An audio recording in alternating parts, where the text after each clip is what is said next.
ও দেশের বাইরে আমাদের সকল দর্শক ও শুভানুধ্যায়ীদের জানাই রাত ৩টার বিশেষ সংবাদে স্বাগতম। গতকালের তাজা খবর ছিল বাহুবলী হত্যার বিচার চাই। হ্যাঁ দর্শক মন্ডলী, আপনারা ইতিমধ্যে জেনেছেন মহেশপাতি সাম্রাজ্যের অবিসংবাদিত নেতা, মহেশপাতি আসন থেকে বারবার নির্বাচিত সংসদ সদস্য, পরিশ্রমী ও জনদরদী তরুণ তুর্কি অমরেন্দ্র বাহুবলীকে মহেশপাতি সাম্রাজ্যের একটি বিপদগামী ও কুচক্রী মহল তাদের দীর্ঘদিনের পরিকল্পনার অংশ হিসেবে নির্মমভাবে হত্যা করে। মৃত্যুকালে তার বয়স হয়েছিল 29 বছর। ঘটনাটি রানী শিবগামী দেবী তার ভেরিফাইড টুইটার অ্যাকাউন্টের মাধ্যমে নিশ্চিত করেন। তার এই মৃত্যুতে আমরা গভীরভাবে শোকাহত। অন্যদিকে টুইটার স্ক্রিনশটটি ফেসবুকে ভাইরাল হওয়ার পর থেকে জনতা বিক্ষোভে ফেটে পড়ে এবং গাড়ি ভাঙচুর ও টায়ারে অগ্নিসংযোগ করে যান চলাচল বন্ধ করে রাখে। আন্দোলনকারীরা গতকাল বিকেলে প্রেস ক্লাবের সামনে এক বিশাল মানববন্ধনের আয়োজন করে। চলুন দর্শক মন্ডলী, আপনাদেরকে সেই মানববন্ধনের কিছু এক্সক্লুসিভ ভিডিও ফুটেজ দেখিয়ে নিয়ে আসি। మా దేవుడు అమరేంద్ర బాహుబలి రక్తాన్ని వినుము.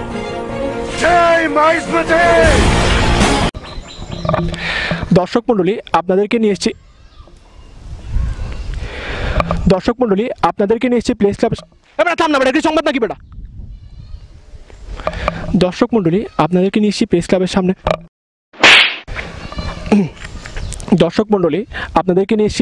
সামনে। মানববন্ধনে এই মুহূর্তে আমরা আন্দোলনকারীদের কাছ থেকে তাদের দাবি দাওয়াগুলো জেনে নিব। Sir please.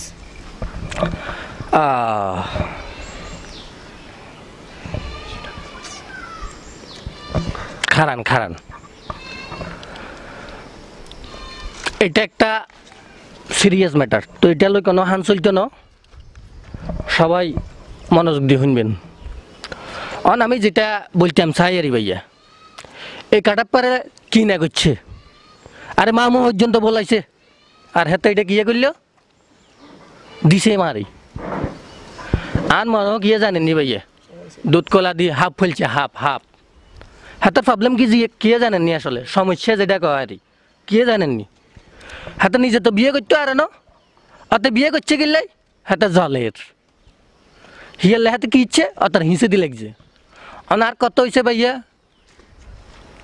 হেতারে হিস মোয়াদি বান্ধি জনগণের সামনে লইয়া না হোক, জনগণে হেতার বিচার করব, ঠিক আছে নি? সালাম আলাইকুম। ধন্যবাদ। দর্শক মন্ডলী, আমরা এতক্ষণ শুনছিলাম নোয়াখালীর প্রতিনিধির বক্তব্য। এবার আমরা চলে যাচ্ছি চট্টগ্রাম প্রতিনিধির কাছে। 1 মিনিট।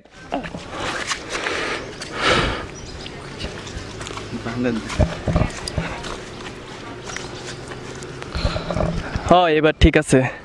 আচ্ছা, আমি যেটা বলতে চাইতেছি এবার বলি যে এই যে আমার ভাই, এখানে অনেক সমস্যা আছে। যে এই যে আমার ভাইয়েরা আন্দোলনকারীরা কাটাপ্পাকে একতরফা দোষ দিচ্ছে, এটা কিন্তু মোটেই ঠিক না। ঘটনা ঘটাইলে কিন্তু ঘটনা হয়ে যায় না, ঘটনার পিছনে আরও অনেক ঘটনা থাকে। যে আমরা এই ঘটনার মূল হুকুম দিচ্ছে তো বল্লাল দাপ্তার হয় না, কাটাপ্পা তো মারছে দেয় না। কাটাপ্পার কি দোষ? কাটাপ্পাকে ধরলে হবে না, আগে যারা মূল ঘটনা ঘটাইছে তাদেরকে ধরতে হবে, যারা হুকুম দিছে তাদেরকে দৌড়ি জনগণের সামনে আনতে হবে। ভাই, আমি কিন্তু এক কথার মানুষ, যতক্ষণ পর্যন্ত আমাদের দাবি মানা হচ্ছে না ততক্ষণ পর্যন্ত আমরা আমার ভাইয়েরা মিলে এখানে আমরণ অনশন করবো। যে ধন্যবাদ স্যার। এবার আমরা চলে যাচ্ছি ঢাকা জেলার প্রতিনিধির কাছে তার বক্তব্য শুনতে। এতক্ষণ যে ফালতু কথা রেকর্ড করেছেন তা সব বাদ দেন, আসেন আমার কাজের কথা শুনুন। প্রথমেই এই ন্যাক্কারজনক ঘটনার বিরুদ্ধে তীব্র প্রতিবাদ জানাচ্ছি। দেবসেনা এবং তার পরিবারের প্রতি আমার সমবেদনা জ্ঞাপন করছি। ইতিমধ্যেই আমাদের আন্দোলন একটি বিরাট আকার ধারণ করেছে। গতকাল ফেসবুকে আমরা একটা ইভেন্ট খুলেছি, 1 ঘন্টার মাঝে সেখানে 570 জন গোয়িং এসেছে এবং সবাই তীব্র জ্বালাময়ী স্ট্যাটাস দিচ্ছে। পাশাপাশি আমরা আমাদের আইনি লড়াইও চালিয়ে যাচ্ছি। মহেশপাতি দায়রা জজ আদালতে আমরা প্রধান আসামি কাটাপ্পা এবং হুকুমের আসামি ভল্লাল দেবকে চিহ্নিত করে একটি মামলা দায়ের করেছি। তাদেরকে ফাঁসির মঞ্চে নিয়ে যাওয়ার আগ পর্যন্ত আমরা আমরণ অনশন করে যাব। পরিশেষে আমার আন্দোলনরত সহযোদ্ধা ভাইদের উদ্দেশ্যে বলতে চাই, আপনারা লাইক কমেন্ট দিয়ে আমাদের পাশে থাকুন এবং আপনাদের প্রতিটি জ্বালাময়ী স্ট্যাটাসের শেষে #হ্যাং কাটাপ্পা এবং #হ্যাং ভল্লাল দাব লিখে আমাদের আন্দোলনকে আরও বেশি বেগবান করুন। ধন্যবাদ। জয় মহেশপাতি। দর্শক মন্ডলী, এতক্ষণ আপনারা আন্দোলনকারীদের বক্তব্য শুনছিলেন। আপনারা যদি আন্দোলনকারীদেরকে সমর্থন দিতে চান তাহলে তাদের ইভেন্টের গোয়িং দিয়ে আপনাদের প্রতিটি স্ট্যাটাসের শেষে #হ্যাং কাটাপ্পা এবং #হ্যাং ভল্লাল দেব লিখে তাদেরকে সমর্থন জানান। ধন্যবাদ।